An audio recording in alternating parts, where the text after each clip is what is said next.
निकल के आ रहा है -π/2। कितना निकल के आ रहा है? -π/2 का मतलब क्या हो गया गगन?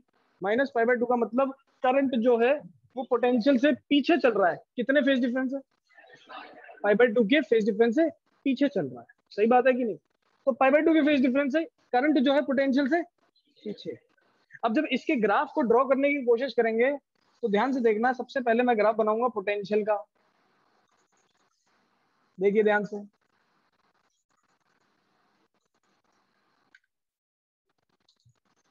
हमने क्या किया, सबसे पहले ग्राफ बनाया पोटेंशियल का। साइनोसॉइडल कर्व बनेगा कुछ इस तरीके से।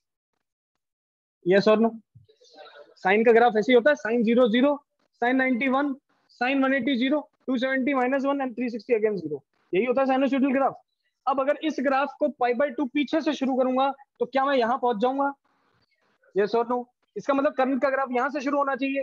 ये लो, इसको तो अपन ने हटाया और करंट का ग्राफ यहां से शुरू हो रहा है, लाइक दिस, ऐसे, फिर इधर, फिर इधर, फिर ऐसे, फिर ऐसे, एंड देन दिस। सो हमने करंट का भी ग्राफ बनाया, पोटेंशियल का भी ग्राफ बनाया, एक ही साथ, एक ही, ताकि साथ में रेफरेंस समझ में आ जाए π/2 फेज डिफरेंस का मतलब क्या है। समझ में आ रही है बात? तो what do you mean by the π/2 phase difference?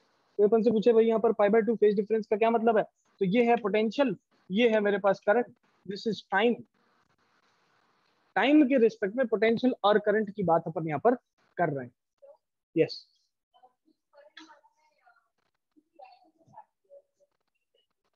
कोई भी वैल्यू क्या हो सकती है? आई एम होगी यहाँ पर आई एम होगी, और इसकी मैक्सिमम वैल्यू वी एम होगी।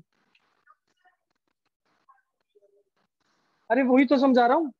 ये π/2 फेज डिफरेंस है, क्या है? पीछे। पीछे है तो ये जीरो से स्टार्ट नहीं होगा। कभी कॉस का ग्राफ जीरो से स्टार्ट होता है क्या? क्या यहाँ पर कॉस फंक्शन आ रहा है? क्या कभी कॉस का ग्राफ जीरो से स्टार्ट होता है? क्या कॉस जीरो जीरो होता है क्या? कॉस जीरो तो 1 होता है। ठीक है, इसका मतलब ये हमेशा या तो -1 से या 1 से शुरू होगी। ठीक है, यहाँ पर -1 से क्यों शुरू किया? क्योंकि फेज डिफरेंस कितने का? -π/2 का। +π/2 का फेज डिफरेंस होता तो +1 से शुरू कर रहा होता ग्राफ। समझ में आ रही बात? ये फंडा। अगर यहीं पे पावर डिसिपेशन की बात करूं, ध्यान से सुन लेना, पावर डिसिपेशन की बात करूं इंडक्टिव सर्किट की, तो वो आती है V इंटू आई। पावर का फॉर्मूला पोटेंशियल इंटू करंट ही तो होता है। ठीक है पुलकित, पावर का फॉर्मूला क्या होता है? Potential into current. ध्यान से देखना, पोटेंशियल का फंक्शन क्या है? Vansh, Vm sine omega t. Current का फंक्शन क्या है? -Im cos omega t. दोनों को मल्टीप्लाई करो, यहां बना Vm into I M by 2। 2 नहीं लिखते, सिर्फ Vm इंटू आई एम लिखते हैं, ब्रैकेट में लिख देते हैं sign omega T cos omega T. सही है, इसको 2 से मल्टीप्लाई किया, 2 से डिवाइड कर दिया। ठीक है, 2 साइन थीटा कॉस थीटा क्या होता है? Sine 2 theta. सिर्फ 4 जन ही है क्या क्लास में आंसर देने वाले? बाकी जसराज गहलोत, कॉस 2 थीटा की आइडेंटिटी बताना। मैथ्स का स्टूडेंट है ना तू? बताओ।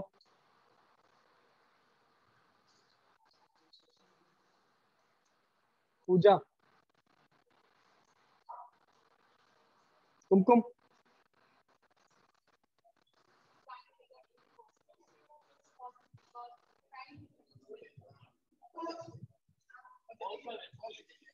कोई भी बता दो।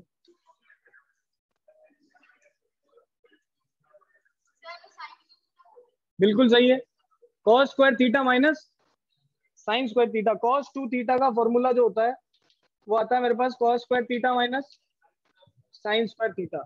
ऐसे ही साइन 2 थीटा का क्या फॉर्मूला होता है? 2 साइन थीटा कॉस थीटा। अब ध्यान से देखो, ये 2 साइन थीटा कॉस थीटा दिख रहा है, किसके बराबर दिख रहा है? साइन 2 थीटा के बराबर। तो पावर का फॉर्मूला जो बना वो ना -Vm into I M by 2, आगे क्या आ जाता है? Sine 2 omega t. यस और नो? तो साइन 2 ओमेगा टी मेरे पास यहाँ पर निकल के आ गया। किसी को कोई भी डाउट है तो बताओ यहाँ तक। कुमकुम पारिक, समझ आ गया? बताइए फिर मुझे ये स्टेप बताओ, ये कहाँ से है ये वाला पॉइंट?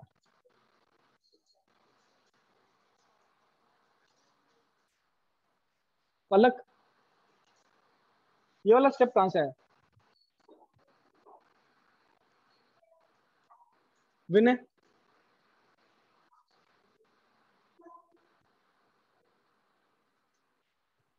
हमने इस स्टेप को नेक्स्ट लाइन में ये लिख दिया, ऐसा कैसे?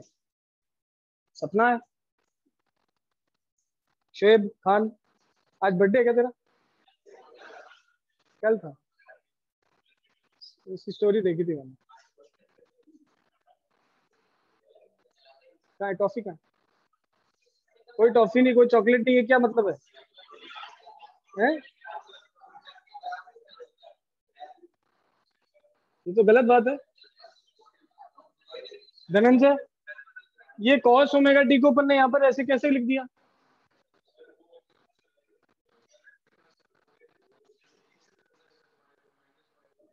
बिल्कुल सही बात है, हम इसको देखने के लिए यहाँ पर देखना चाहते थे। ध्यान से सुनो, हम इसको देखने के लिए कि कितना फेज डिफरेंस है, मैं दोनों को साइन ग्राफ में कन्वर्ट करना चाहता हूँ। ठीक है, माइनस कॉस थीटा को we can write sine theta minus pi by 2। ठीक है, और उस वजह से मेरे को पता चला कि पोटेंशियल और करंट के बीच में एक फेज डिफरेंस है। फेज डिफरेंस कितने का है? पाई बाई 2 का। समझ में आ रही है? फेज डिफरेंस कितने का है? और उसको फिर ग्राफ के अंदर अपन ने रिप्रेजेंट किया। तो जब उसी ग्राफ से फिर अपन ने पावर निकालने की कोशिश की, तो पावर का फॉर्मूला निकल के आता है minus V M into I M by 2 sine 2 omega t. Average of sine theta over a complete cycle is always 0। Sine theta का एवरेज पूरे साइकिल पे हमेशा कितना रहता है? 0 रहता है। ऐसा क्यों? शांति, शांति बनाए रखें। साइन थीटा, यस गगन,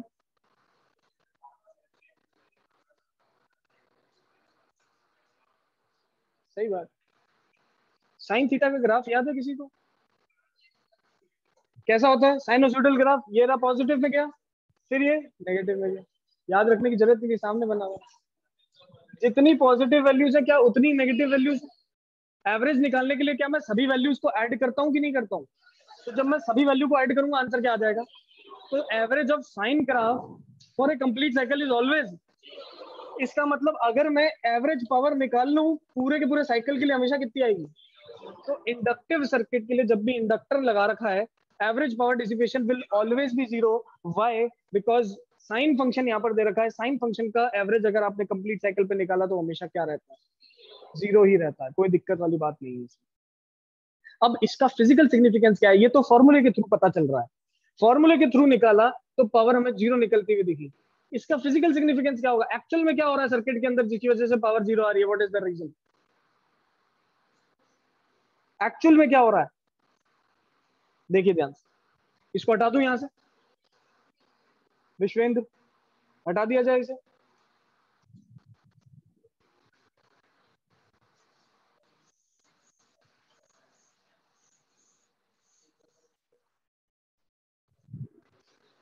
क्या हुआ?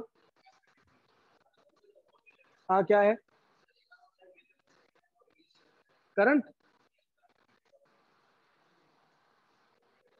सही बोलते बोलते गलत बोल रहा है। करंट नहीं, एनर्जी।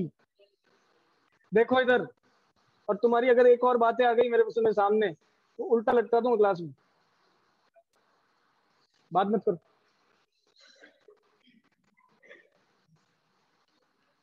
देखो ध्यान से, 4 क्वार्टर्स उठाऊंगा मैं यहाँ पर। सबसे पहला ये, फिर दूसरा, तीसरा एंड चौथा। ये 4 क्वार्टर साइकिल्स उठा रहा हूँ। 4 क्वार्टर में एक कंप्लीट साइकिल हो जाता, ये तो अपन को पता ही है। 4 क्वार्टर्स में एक कंप्लीट साइकिल है। फर्स्ट क्वार्टर की बात करो, देखो पोटेंशियल भी पॉजिटिव, करंट भी पॉजिटिव। क्या है, दिख रहा है कि नहीं दिख रहा? क्या दोनों पॉजिटिव दिख रहे हैं? बिल्कुल दिख रहे हैं। अब दोनों अगर पॉजिटिव हो, पावर डिसिपेशन पॉजिटिव हो, इसका मतलब हमारा इंडक्टर उस टाइम पे सोर्स से एनर्जी को क्या कर रहा है? एब्जॉर्ब कर रहा है। एब्जॉर्ब कर रहा है। तो ये जो सोर्स है अल्टरनेटिंग पावर सोर्स, यहां से एनर्जी को एब्जॉर्ब किया जाएगा। और जब इंडक्टर खुद एब्जॉर्ब करेगा एनर्जी को, तो खुद क्या हो जाएगा? क्या हो जाएगा? मैग्नेटाइज हो जाएगा। So for the first quarter cycle what is happening, power का पॉजिटिव दिखने के कारण एनर्जी जो है वो सोर्स से ले ली जा रही है, और लेके क्या कर रहे हैं अपने अंदर? एब्जॉर्ब करके खुद मैग्नेटाइज हो रहा है। सेकंड क्वार्टर साइकिल में आइए, देखिए करंट दिख रहा है पॉजिटिव, पोटेंशियल कैसा दिख रहा है? पावर का फॉर्मूला क्या होता है? पावर का formula P is equal to V into I, potential into current. सही बात है, पोटेंशियल इंटू करंट। अब पोटेंशियल नेगेटिव है, करंट पॉजिटिव है, ओवरऑल वैल्यू क्या हो गई? ओवरऑल वैल्यू क्या हो गई? नेगेटिव हो गई। ओवरऑल वैल्यू क्या हो गई? नेगेटिव। अब पावर नेगेटिव आ गई, सेकंड क्वार्टर के अंदर पावर क्या आ रही है? नेगेटिव। अब जब मैं सेकंड क्वार्टर के अंदर इंडक्टर के साथ क्या हो रहा है वो देखूंगा, तो देखिए ये मेरे पास इंडक्टर है, जैसे ही मैं सेकंड क्वार्टर की बात करता हूँ, पावर नेगेटिव आने के कारण मुझे जो भी एनर्जी फर्स्ट क्वार्टर में ली गई होगी वो एनर्जी अब वापस दी जा रही होगी, और जो कोर है वो डीमैग्नेटाइज होना शुरू हो जाएगा। क्या होना शुरू होगा? मतलब पहले क्वार्टर साइकिल में इसने एनर्जी को एब्जॉर्ब किया, सेकंड क्वार्टर साइकिल में वही एनर्जी इसने रिलीज कर दी। सही है? तो ये मैंने एरो को ऐसे दिखाया, इसका मतलब क्या है? एनर्जी रिलीज करी जा रही है, रिटर्न करी जा रही है वापस। थर्ड क्वार्टर साइकिल में देखिए क्या हो रहा है, पावर दोनों ही नेगेटिव हो गए, पोटेंशियल और करंट, तो पावर क्या हो गई? पावर हो गई पॉजिटिव। अब पावर पॉजिटिव होने के कारण का मतलब क्या है? वापस से हमारा इंडक्टर जो है वो एनर्जी को एब्जॉर्ब करेगा, तो एनर्जी को एब्जॉर्ब करेगा तो मैग्नेटाइज होगा, लेकिन क्योंकि इस बार पोलैरिटी बदल चुकी है तो मैग्नेटाइजेशन का पोलैरिटी भी ऑपोजिट हो जाए। मैग्नेटाइजेशन का पोलैरिटी भी क्या हो रहा है? Opposite. And fourth quarter cycle में देखो वापस से potential positive, current negative, power फिर से नेगेटिव। अब पावर फिर से नेगेटिव हो गया तो वापस से जो भी इसने एनर्जी को एब्जॉर्ब किया वो वापस सोर्स को दे देगा और खुद क्या होने लग जाएगा। अब ये कंटिन्यूअसली चलता है जब तक ऑल्टरनेटिंग पावर सोर्स लगा रहे। इसका मतलब इंडक्टर को आप ऑल्टरनेटिंग पावर सोर्स से लगा के रखो, जैसे स्विच ऑन करोगे करंट जब तक रहेगा तब तक ये प्रोसेस कंटिन्यूअसली चलता रहेगा। अब ये प्रोसेस अगर कंटिन्यूअसली चल रहा है तो फर्स्ट क्वार्टर में जितनी एनर्जी ली सेकंड में वापस दे दी, तो नेट पावर कितनी होगी? इसीलिए नेट पावर 0 आती है। समझ में आई बात? ये फिजिकल सिग्निफिकेंस है। आपसे फॉर्मूले में प्रूव करने को भी पूछा जाता है कि एक्सप्लेन करके बताओ या फिर डेराइव करके बताओ, तो डेराइव करके बताना तो मैंने आपको सिखाया ही। सीखा कि नहीं सीखा अभी थोड़ी देर पहले? P is equal to V I, yes और no? P is equal to V I वाले फॉर्मूले में अपन ने V M I M sine 2 theta अभी वाला फॉर्मूला बनाया था, 2 ओमेगा टी। ठीक है, फिर अपन उससे पावर को 0 प्रूव करके दिखा चुके हैं, तो वो फॉर्मुलेशन के हेल्प से था। ये एक्चुअली फिजिकली क्या हो रहा है सर्किट के अंदर उसके हेल्प से। क्लियर है? अब एक चीज आती है which is known as inductive reactance. कोई नहीं बोलेगा क्या होती है इंडक्टिव रिएक्टेंस? हिमाद्री, हिमाद्री नाम है ना? क्या होती है? ऑनलाइन कौन बता सकता है? ऑनलाइन देखें, मुझे पता था एक ही आता मैं वाला।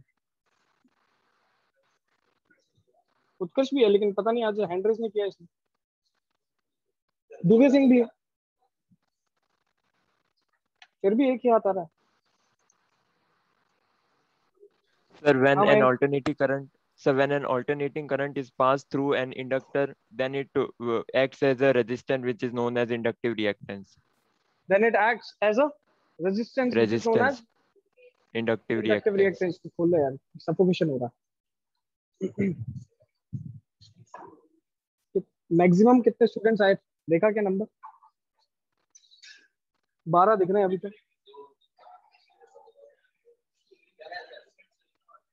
तो सर आएंगे ना, बता देना।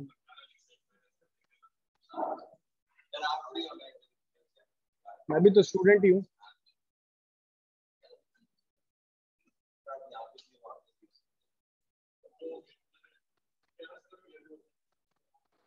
चलो, तो बिल्कुल सही बात बताई। जब भी एक ऑल्टरनेटिंग पावर सोर्स से इंडक्टर को कनेक्ट किया जाता है, किससे कनेक्ट किया जाता है?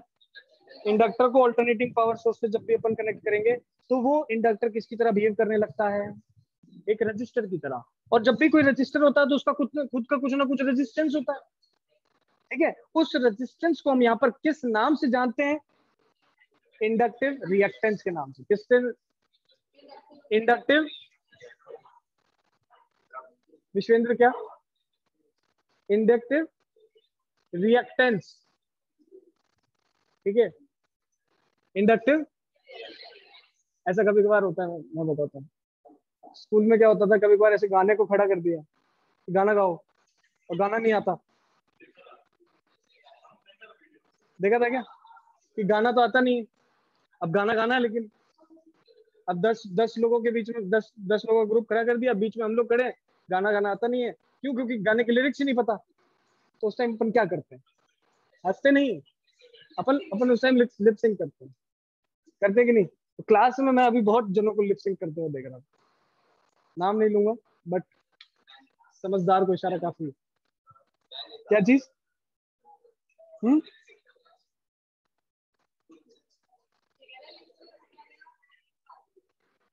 What is inductive reactance?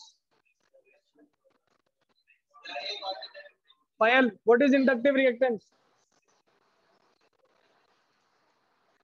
Again, stand up.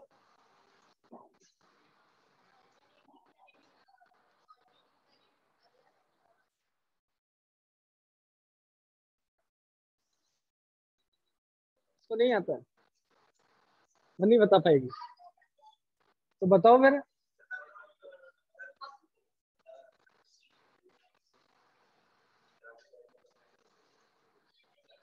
पवन बता देगा क्या? कॉपी खोल के नहीं रखी तो कैसे बताएगा? कॉपी खोल।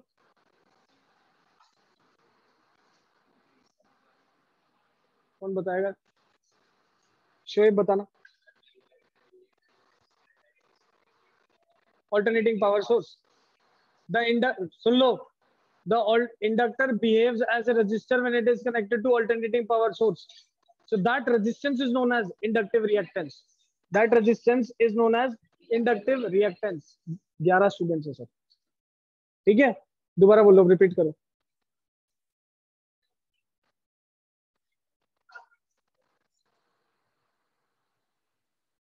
चार बार रिपीट कर चुका हूँ, दोबारा रिपीट कर रहा हूँ, रिपीट होना चाहिए। Whenever inductor is connected to alternating power source, it behaves like a resistor. Its resistance is known as inductive reactance. बताओ।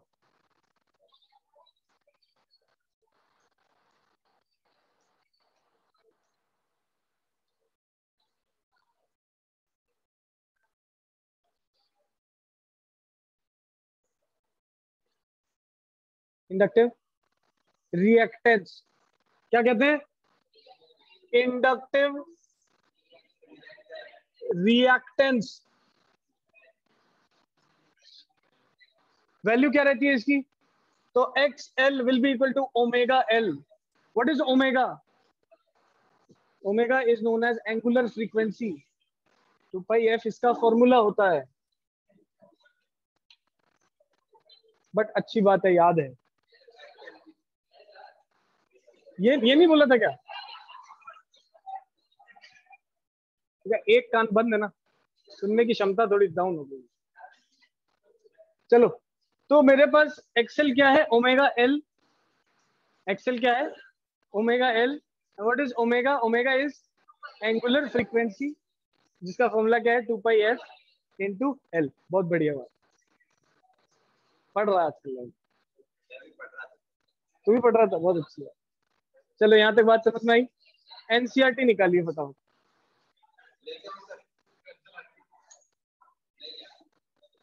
जितने बच्चे नहीं लाए हैं उनके लिए क्वेश्चन डिक्टेट कर दूंगा मैं। एनसीईआरटी निकालो।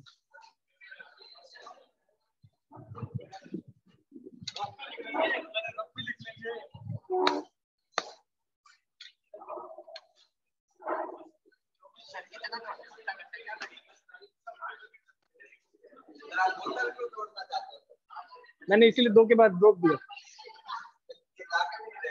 Open your NCERTs, alternating current exercise, question number 3।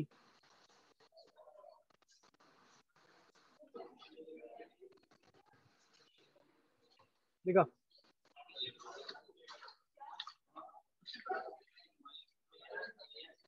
लिखो क्वेश्चन नंबर 3। मैं बोल रहा हूं, अ 44 मिली हेनरी, लिखो, a 44 millihenry inductor, a 44 millihenry inductor is connected to a 44 millihenry inductor is connected to a 44 millihenry inductor is connected to 220 volts 50 hertz power supply. 220 volt 220 volt 50 hertz की power supply से connect कर रखा है, full stop.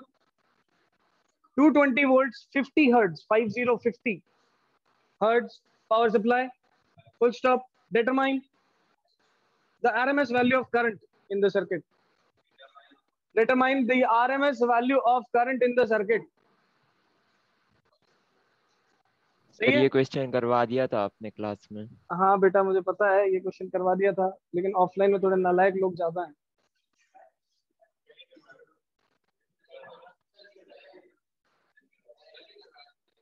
कल ही करवाया, I know.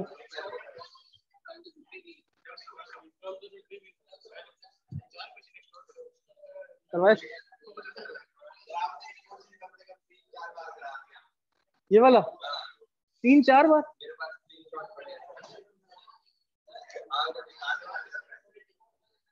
कोई नहीं, बताइए फटाफट। सबसे पहले डेटा को, जो गिवन डेटा है उसको देखेंगे अपन। देखिए इस तरफ इसका सॉल्यूशन कर रहा हूं, ध्यान से देखो। सोचो अगर 4 बार कराने के बाद ये हालत है क्लास की, ये देखो तुम।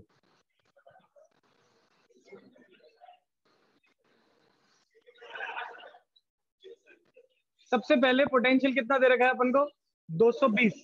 तो 220 वोल्ट जो दे रखा है, ना ही ये पोटेंशियल पीक बता रखा है, ना ही आरएमएस बता रखा है। तो हमें हमेशा क्या लेना होता है, आरएमएस लेना होता है। तो दिस इज ऑलवेज आरएमएस। चलिए फ्रीक्वेंसी कितनी दे रखी है, 50 hertz 50 hertz. Any problem, any problem. Inductance कितना दे रखा है, L 44 मिली 10⁻³ हेनरी। सही है, इंडक्टेंस भी दे दिया। हमसे पूछा क्या है, RMS value of current. I RMS पूछा है। हमें पता है करंट निकालने का एक ही फॉर्मूला है, वो है I = V/, ठीक है। आर नहीं पता, वी पता है 220। आर मुझे नहीं पता, वी पता है 220। लेकिन मुझे पता है कि जब इंडक्टर को हम ऑल्टरनेटिंग पावर सोर्स से लगाते हैं तो कैसे बिहेव करता है। जब इंडक्टर को ऑल्टरनेटिंग पावर सोर्स से लगाते हैं तो कैसे बिहेव करता है, जैसे एज अ रेजिस्टेंस बिहेव करता है। तो it behaves as a resistor, it behaves as a resistor. बिल्कुल सही बात है। तो it behaves as a resistor. यहां मैं लिखूंगा 220 वोल्ट और नीचे लिख दूंगा XL। अब XL क्या है, इंडक्टिव रिएक्टेंस। क्या है, इंडक्टिव रिएक्टेंस। और इंडक्टिव रिएक्टेंस का फॉर्मूला अभी थोड़ी देर पहले बताया, क्या होता है, 2πf। सामने दे रखा है 2π, हमें पता है f क्या है 50 और L की वैल्यू गिवन है। इस फॉर्मूले में वैल्यू पुट करेंगे, यहाँ पर वैल्यू पुट करेंगे, I की वैल्यू कैलकुलेट हो जाएगी। तो यूज तो हमने क्या किया, सुन लो, यूज क्या किया हमने, अरे यूज किया सिर्फ ओम्स लॉ। क्या यूज किया है, ठीक है। इस चैप्टर में हर क्वेश्चन में कौन सा लॉ यूज करना है, ओम्स लॉ। अब वो ओम्स लॉ लगाना कैसे, उसके पीछे थोड़ा सा दिमाग लगाना। समझ में आ रही है, कॉपी बंद क्यों तुम, कर लिए क्या, आए ना? फटाफट बताइए, ऑनलाइन सबको क्लियर है कि नहीं यहाँ तक।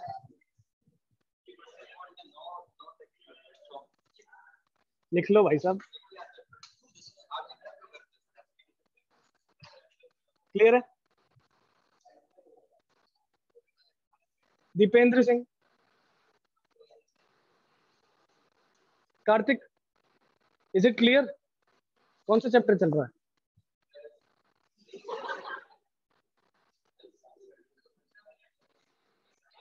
तेरे को करूं परेशान,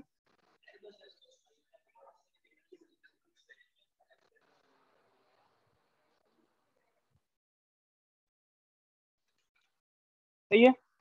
ये इंडक्टर हो गया। अब मेरे को एक बात बताओ, कैपेसिटर की बात करते हैं। अगर मैं एक कैपेसिटर को कनेक्ट कर दूं ऑल्टरनेटिंग पावर सोर्स से, तो क्या होगा, सोच के बताएंगे। मैं कोई फॉर्मुलेशन नहीं बता रहा, कोई वैल्यू नहीं बता रहा, आप सोच के बताओ। अगर मैं ऑल्टरनेटिंग पावर सोर्स से कैपेसिटर को कनेक्ट करूंगा, डायरेक्ट करंट अगर होता है तो कैपेसिटर फुली चार्ज हो जाता है, फिर चार्ज ही रहता है। उसके बाद तो कुछ नहीं होता ना कैपेसिटर में। कैपेसिटर पढ़ा है तुम लोगों ने, ठीक है। कैपेसिटर के अंदर क्या है, कैपेसिटर के अंदर जैसे ही आपने डायरेक्ट करंट लगाया, डायरेक्ट पावर सोर्स लगाया, तो वो पहले तो चार्ज होगा अप टू मैक्सिमम वैल्यू और फिर वैसे ही रह जाएगा। ऐसे ही होता है। लेकिन अगर मैं ऑल्टरनेटिंग पावर सोर्स से लगाऊं तो क्या होगा? ऑल्टरनेटिंग पावर सोर्स से लगाया तो पहले तो वो चार्ज होगा, तो डिस्चार्ज होगा, फिर चार्जिंग होगी लेकिन ऑपोजिट, और फिर वापस से डिस्चार्जिंग हो जाएगी, और ये कंटिन्यूस चलता रहा है। पूरे पूरे पावर डिसिपेशन अगर देखें शुरुआत से एक कंप्लीट साइकिल में कितनी आ जाएगी? लॉजिक समझ में आ रहा? पहले लॉजिकली सोचना है। रुको, कुछ जने बात कर रहे हैं इस तरफ पीछे, अब मुझे दिख गए तो सोच लेना। इस तरफ सब शांत बैठे हैं एकदम, इस तरफ से आवाज आ रही है बहुत पीछे से।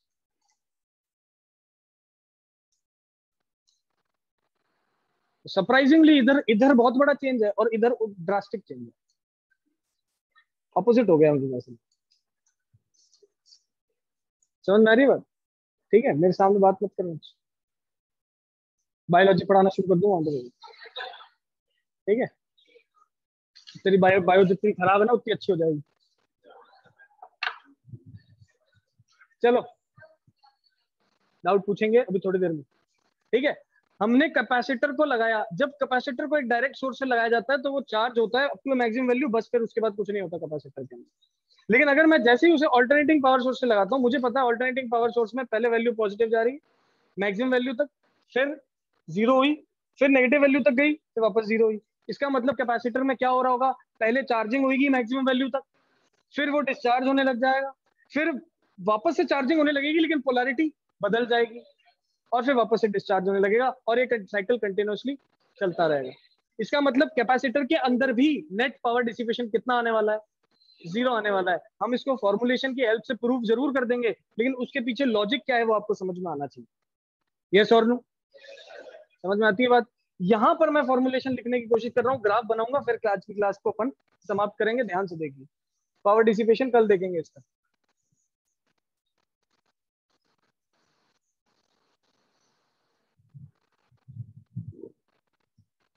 ये लगाया मैंने capacitor connected to alternating power source. Capacitance का फॉर्मूला क्या होता है? क्या होता है? Q is equal to CV, बिल्कुल सही बात है, ये कैपेसिटेंस C है। V is equal to VM sine omega t. What we are doing? अरे कौन बोला फिर?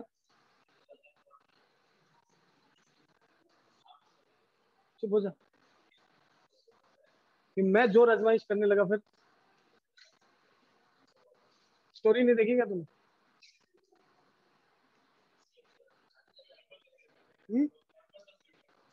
नंबर सेव तेरे तो सेव्ड है, तेरे नहीं। चलो देखो, V is equal to VM sine omega t, ये पोटेंशियल यहाँ पर लगा रखा है। कैपेसिटेंस कितना लगा रखा है? C। हम जानते हैं Q इज इक्वल टू क्या होता है? CV। क्या कहाँ पढ़ा था? कैपेसिटर के अंदर, सही है। Q is equal to CV। V की जगह हम क्या लिख सकते हैं? VM sine omega T. हम दोनों तरफ डिफरेंशिएट कर देंगे, इसको लिखेंगे dq बाई dt। तो क्या ये करंट होता है कि नहीं होता?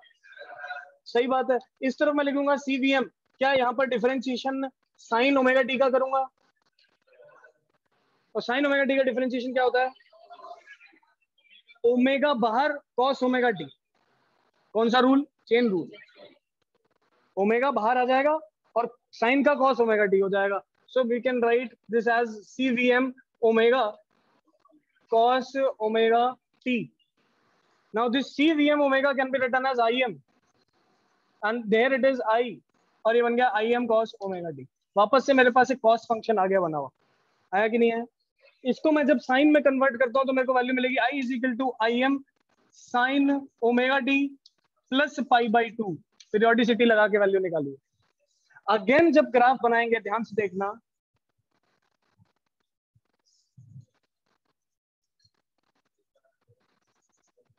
इस बार करंट पाई बाय 2 फेज से आगे होगा। कैसे? सबसे पहले पोटेंशियल का ग्राफ, अब करंट का ग्राफ बनाओ पाई बाय 2 आगे, तो पोटेंशियल के ग्राफ से पाई बाय 2 आगे गए तो यहां मिले, तो करंट का ग्राफ कहां से शुरू होगा? प्लस से इस तरीके से शुरू हो जाएगा, और ये आ गया मेरे पास करंट का ग्राफ।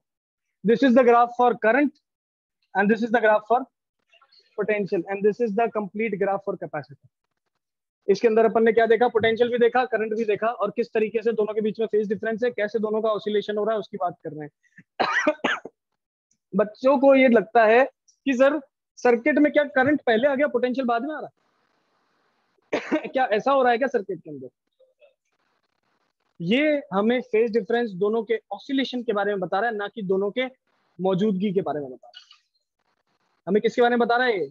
ऑसिलेशन के बारे में, कि सर्किट के अंदर ऑसिलेशन पहले किसका स्टार्ट हुआ, जब ये अपनी मैक्सिमम वैल्यू पे था तो पोटेंशियल अपनी मिनिमम वैल्यू पे था। ये बता रहा है, ये उसके ऑसिलेशन के बारे में हमें बता रहा है, ये हमें उसकी मौजूदगी के बारे में नहीं बता रहा। ये हमें ये नहीं बोल रहा कि पहले करंट आ गया और फिर पोटेंशियल आ रहा है पीछे, ऐसा कुछ नहीं। This is only telling us about that जिस टाइम पे करंट मैक्सिमम उस टाइम पे पोटेंशियल मिनिमम या फिर जीरो। मिनिमम तो यहाँ पर है कि नहीं है? मिनिमम कहाँ होगा? इस तरफ होगा ना, यहाँ पर होगा। चलिए बताइए सबको ये बात क्लियर है कि नहीं? चलिए, तो ये हमारा कैपेसिटेंस के लिए हमने करंट और पोटेंशियल के बीच में बना दिया है ग्राफ। अब एग्जाम में हो सकता है, पता है, देखो इंडक्टर के लिए ग्राफ अलग बना था, रजिस्टर के लिए अलग बना था, कैपेसिटर के लिए अलग बन गया। अब आपसे एक ग्राफ एग्जाम में दे दिया, पूछा कि ये ग्राफ किसका है, 4 ऑप्शन दे दिए, capacitor, inductor, resistor, none of this. बता सकते हैं देख के, चेक करना पड़ेगा कि क्या π/2 आगे है। अगर π/2 आगे है दैट मींस कैपेसिटर है, अगर π/2 पीछे होता तो, और अगर दोनों साथ चल रहे होते तो रेजिस्टेंस। समझ में आई बात? ठीक है, इस तरीके से ऐसे ही क्वेश्चन आएंगे, बेसिक क्वेश्चन, लेकिन आपको कॉन्सेप्चुअल बातें पता होनी चाहिए। ठीक है, paper will be tough, first paper will be tough होगा, मान के चलो 200% टफ होगा।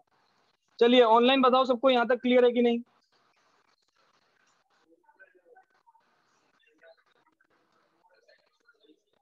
चलिए आज की कक्षा को फिर यही समाप्त करते हैं। सैंपल पेपर तो